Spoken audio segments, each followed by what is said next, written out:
You've heard of Pokemon speedruns. You've heard of Zelda speedruns. But have you ever heard of Catan speedruns? Probably not, because why would anyone do that? But ever since the thought crossed my mind, I couldn't ignore it. I needed to know if it could be done. It needs to be done. I'm ready to do battle, and I won't rest until it's settled.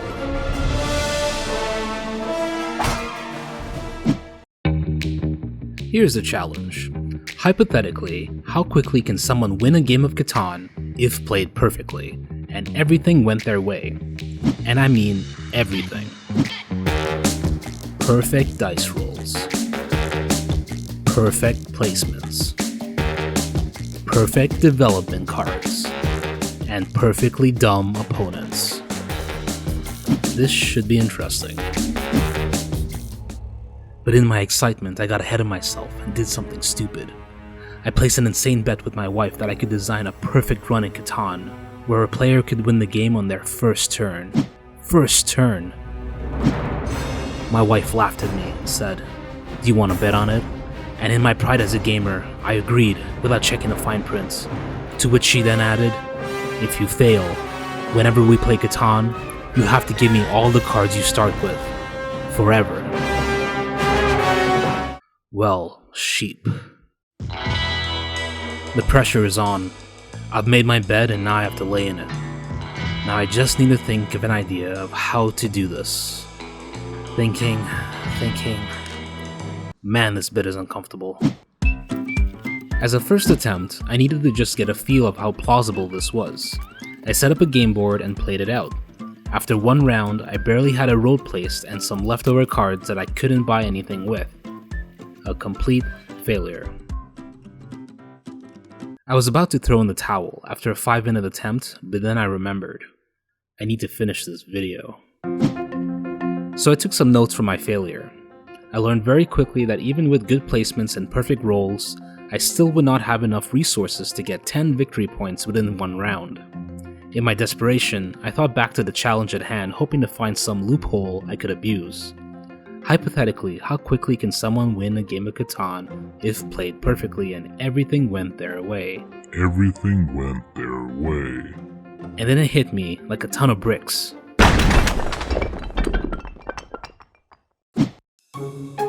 Haley's bet gave me an idea. The first thing I changed was allowing myself to pick and choose where everyone placed their initial settlements. Not just me, but the opponents too. And to justify this level of control, I thought, if I kidnapped my opponents' families and then told them they had to follow my orders or else, then under these conditions, they would basically assist me in my game while still following the rules of Catan. And by that I mean, they can't just give me cards. They would still need to trade me, but they would trade me exactly what I wanted.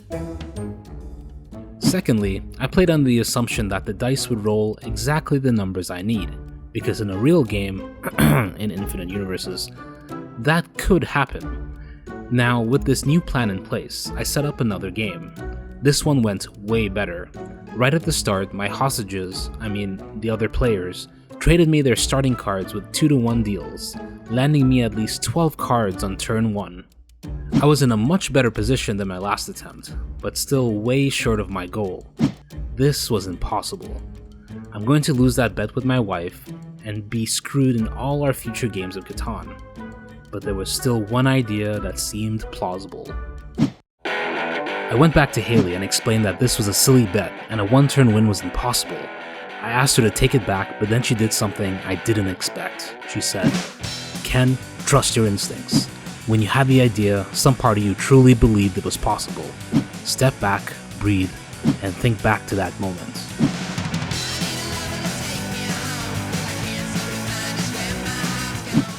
I was inspired by her words, but I still needed a good idea. Then it hit me like a ton of bricks. Ow, I gotta stop saying that. Okay, this is it. This is the game plan. I just need to lay it out all in front of me and connect the dots. What is the least amount of resources that I need to get 10 victory points? I started going through the options. The most obvious one was development cards. I could spend 3 resources to get a dev card and buy a point. and there are 5 victory points in that deck, meaning I need 15 resources just to get those 5 points. And since I'm playing on God mode, I would assume that the top 5 cards I draw are victory points. Good start. So with my first 2 starting settlements and 5 victory points, that puts me at 7 points total. How would I get another 3 points? 15 resources is already a lot to hope for in one round. If I tried to buy 3 more settlements, at the least it would cost me 20 resources. 20. Okay, what else? If I try to make cities, I could build 1 more settlement and upgrade my 3 settlements to cities, but that's 21 resources. That's even worse. What about largest army?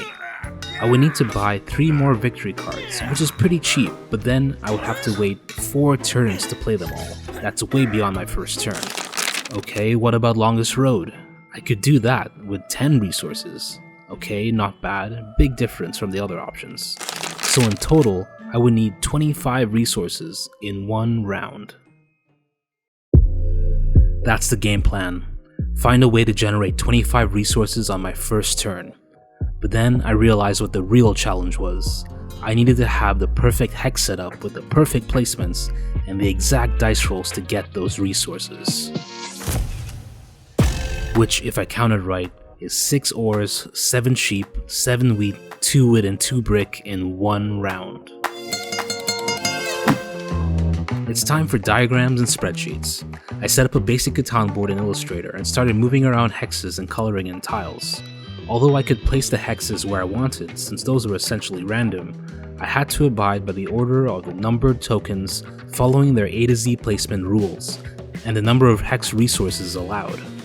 I could not think of a systematic way to do this, nor do I have any programming skills to automate it somehow, so it was a lot of trial and error. I also had a spreadsheet going to track what the dice results should be for each turn, who got what resources from their settlements, how those resources were traded, and what the current victory points situation was. As you can imagine, this took a lot of time. After who knows how many attempts of shuffling numbers around, I felt that I landed on a real possibility to make this happen. All that's left is to play it out. I started by doubling down on the resource rolls so that if I needed a lot of wheat, I put wheat on the same number. Then I placed settlements so that each dice roll gave me the maximum number of resources I could get. Then I placed everyone's second settlements to get any resources that I didn't have room to roll for. Okay, we're set. Let's roll dice. I chose to start with a 10 roll to fulfill my wheat requirement quickly, as that was among the highest priority resources, followed by an 8 for sheep for the same reasons. Then I did a 4 for some ore and sheep that I needed for some deep digging of dev cards. 3 turns have finished, it is now my turn. This is my first turn of the game, and in this turn, I need to get all 25 resources needed to execute the plan for 10 victory points. I chose 4 as my best bet. After distributing the last of the resources, the trading began. I trade blue and ore in exchange for 3 ore, 1 sheep, 1 wood and 1 brick. Then I trade green and ore for 4 wheat and 1 brick. And finally, I traded yellow or sheep for 6 sheep, 1 wheat and 1 wood. I am now holding 25 resources in my hand on turn 1. I start by buying a road and a development card to get road building. This secured me the 5 road minimum I needed to acquire longest road. At the end of the road, I dropped a settlement for an extra point. Then, with my remaining resources, I dug into the development card deck, drawing victory point after victory point until I had 5 victory points, which got me to the goal line. 10 victory points on turn 1. And an extra sheep for style points. I now hold the world record for fastest possible win in Catan. Come at me, bro. Now that you're all warmed up in Catan, time to get serious, or silly, with more Catan videos.